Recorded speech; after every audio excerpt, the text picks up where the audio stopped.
Morning guys, magpalit naman tayo ng fuel filter natin. Hagok, mahagok na siya. Ito, galing Honda.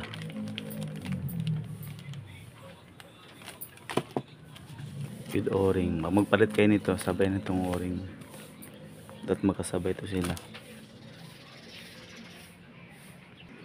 Ano guys, tanggalin natin yung nut, yung 4 na nut.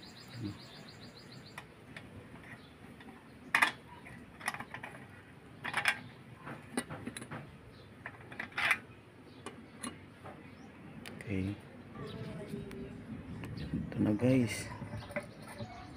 Uy, dumi ng filter natin, no?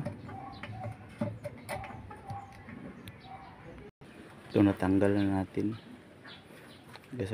Dumi guys, oh. May latak pa dun sa lalim. Nakikita ba?